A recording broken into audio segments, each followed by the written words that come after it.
Hey, I'd like to welcome you to another episode of the Mission Matters Luxury Podcast, your source for all things luxury. My name is Adam Torres. You can follow me on Instagram at AskAdamTorres. Keep up with my book releases, book tour schedule, signings, all that other good stuff. Always love to connect with you there. And as always, if you'd like to apply to become a co-author of one of my upcoming books, just head on over to the website, missionmatters.com, and click on Become an Author to apply. All right, so I have Dr. Donald W. Wise on the line. He's co-founder and senior managing director over at Turnbull Capital Group and also was the founder of CBRE Hotels. Donald, welcome to the show. Hey, Adam, how are you today? Happy Friday. Oh, man, happy Friday, and excited to have you on the line today. So we're going to talk about distressed hotels, and I know your firm has quite a record of working with both owners and the institutional side, the bank side, in these type of situations, and I want to get into that. But before we do, I want to talk a little bit more about what you're doing over at Turnbull Capital Group overall. So tell us a little bit more about the firm, please. Certainly. Well, we were founded in 2010. We have grown from 3 partners to 9 over the years. We now have 8 senior managing directors, specifically in the hospitality space. 1 senior managing director, my co-founder, who's a corporate M&A sort of guy, a professional. But our team it's a very senior team. Each of our 8 members of the hospitality space have over 30 years of hospitality, either as operators, asset managers, consultants, or transactional advisors, or debt placement providers. Over the last, 36 years, we've been involved in over $19.5 billion of workouts, restructurings, and foreclosures, representing both the bankruptcy courts in and out of bankruptcy. So a very strong platform, very well positioned going forward with incredibly the carnage that's going to come forward in the next 120 to 150 days in the hospitality industry due to this terrible black swan that we're experiencing right now with COVID-19. Yeah, absolutely, and I think that's a great transition into today's topic. So, distressed hotels, and not asking you to have your crystal ball out, of course, but you've been in this business for decades. So your vantage point is unique to most. So let's just kick the topic off. Where do you want to start with that? Well, this is a unique event that hopefully will be the only time that something as catastrophic as this happens in all of our respective lives. There's no playbook here. That's the very challenging part. We can look back to previous recessions. We can look back to the RCC debacle in the 90s. We can look back to the terrible events after 9/11. We can look back to the real estate meltdown 2008 to 2010. But all of those were, a condition preceding to something that was financial, generally speaking. Whether it was rather oxidation of banking standards, a terrible event, of course, the event of terrorism, and then the residential market being a little bit overheated and so forth and so on. But there's no playbook here. That's the biggest challenge. Anyone that tells you that they know what they're talking about, just very politely say thank you very much and hang up, because none of us do, frankly. We all are trying to stay optimistic, but the realities are more regrettably very grim. The odds are that we've always said facetiously in the hotel business is not overdeveloped. It's under demolished, and frankly, we probably will see approximately 10%, plus or minus, market by market, of the older, functionally obsolete hotels in this country probably be not open. We have a similar situation, although probably even higher with restaurants. Some people are opining that 25% of the restaurants are not going to open after this. We have people saying that, for instance, in Manhattan, that 10 to 30% of the hotels in Manhattan will not reopen. So these are depression sort of numbers that we've never seen before. California is a virtual tsunami from the standpoint of unemployment over the last 60 days. Personal income has declined over 9%. Unemployment in California is up to 18%. 42% of people say that until this quote-unquote flattens, they're not going to get on an airplane again. That's a recent Harris poll just this last week. 52% have said that they will not go to a hotel again until this curve has flattened by 6 months. So, these are just, how do you perform that sort of thing when we have no clue as far as when we're going to have a vaccine? I would certainly opine it would not be in 2020. Be sometime in 2021. And then you have 325 million people to vaccinate. That's going to present some challenges. And the hotel business, is inextricably tied to the airlines. And of course, FAA requirements, and they may waive this, but I'm finding it very unlikely, that an aircraft that hasn't flown in X or Y number of days has to be recertified by the FAA before it can fly again. A pilot who's not flown that aircraft in 30 to 45 days, some number determined by the FAA, cannot fly that plane again until he goes back to the trainer. Yeah.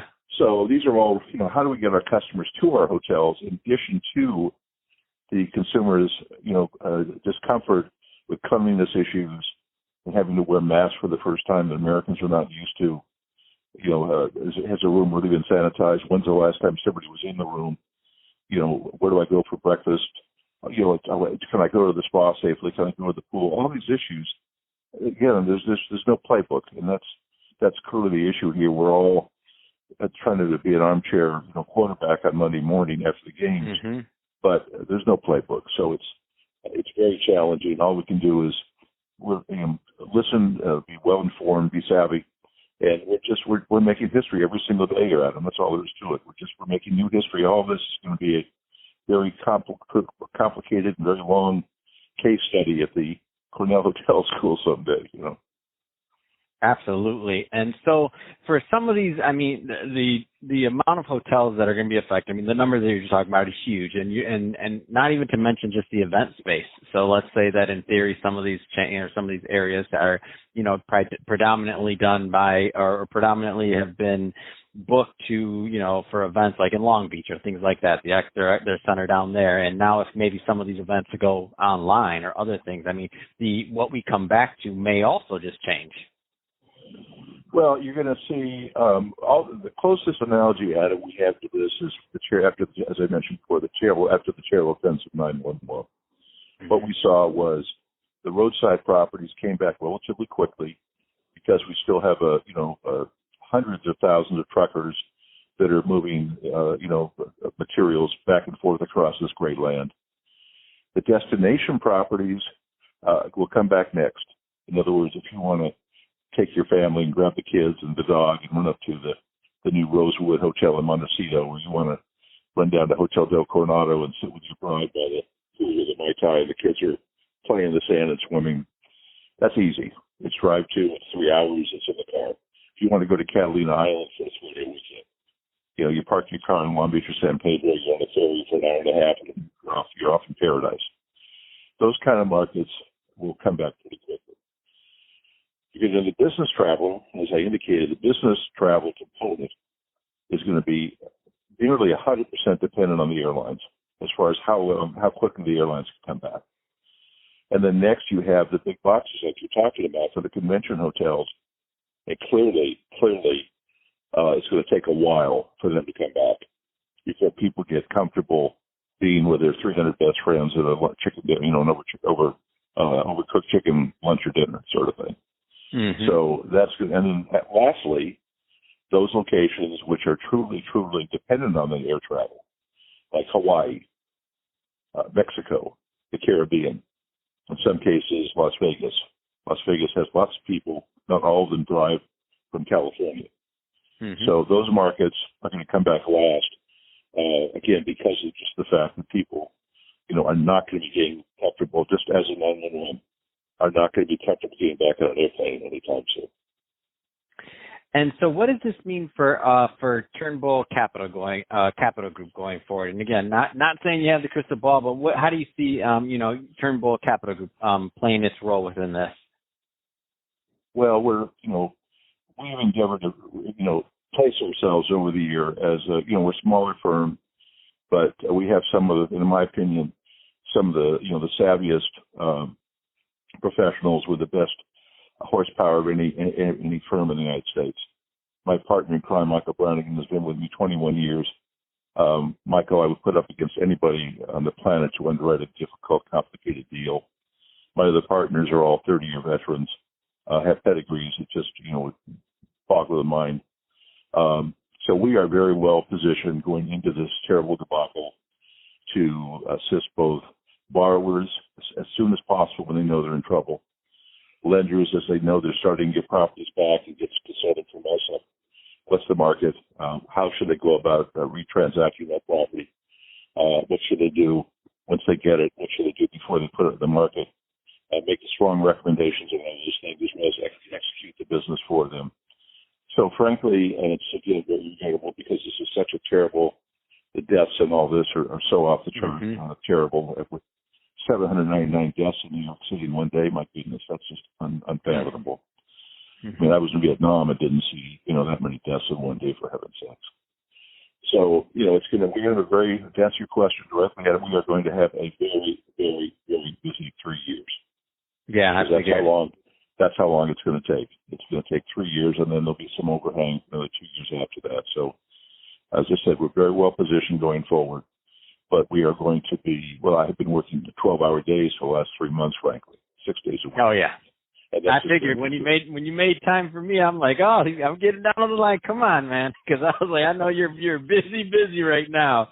Well, it's just that when you hit in times like this, people go to the gray hair. And I'm over 70. I got enough of the gray hair, not as much as my friends or my partners maybe, but you go to the gray hair, and we've got it, and we have the pedigrees, and we have the reputation of being the good guys that ride on the white cowboy horses, wear the white cowboy hats, and we're the good guys. So, and people know that. They know that we have integrity. We execute very professionally. You can believe what we say. We don't sugarcoat it. We tell it like it is. And so we've established a pedigree. In my case, 36 years. In the case of all my partners, over 30 years. That we're the good guys. So it's not too hard to sell that. To sell credibility and integrity. That usually sells well in any market, let alone a down market. That's awesome. So Donald, if somebody's listening to this and they want more information or they want to learn more about Turnbull Capital Group or to connect with you and your team, what's the best way for them to get information? Well, our website is just being redone, and it's probably about a week away from being completed. We were in beta testing all this week. But I would say the simplest is either two ways. Well, three, I suppose. You can always go to LinkedIn, Dr. Donald W. Wise with a W on LinkedIn. My email is very simple. It's my name spelled out. DR for Dr. Donald, D-O-N-A-L-D, middle initial W, last name Wise, W-I-S-E, if you're from the East Coast like the potato chip, at gmail.com. Dr. Donald W. Wise at gmail.com. My cell phone is 949-283-9706, 949-283-9706. I'm right here in Newport Beach, California, where I've lived unbelievably since August of 1949, so I've been here a while. Oh, man, you've seen it all. I love it. Well, Don, really appreciate you coming on the show today and sharing more about your background and all the great stuff you're doing over at Turnbull Capital Group to help navigate these times that we're in. And to the audience, as always, thank you for tuning in. Hope you got a lot of value out of this. If you did, don't forget to subscribe to the podcast, leave me a review on the Apple iTunes Store. And if you're watching this on our YouTube channel, Mission Matters Luxury, definitely give us a subscribe there, but also leave us some comments in the video. Love to know what kind of projects and things you're working on. And Donald, thanks again for coming on the show. Thank you, Adam. Have a good weekend.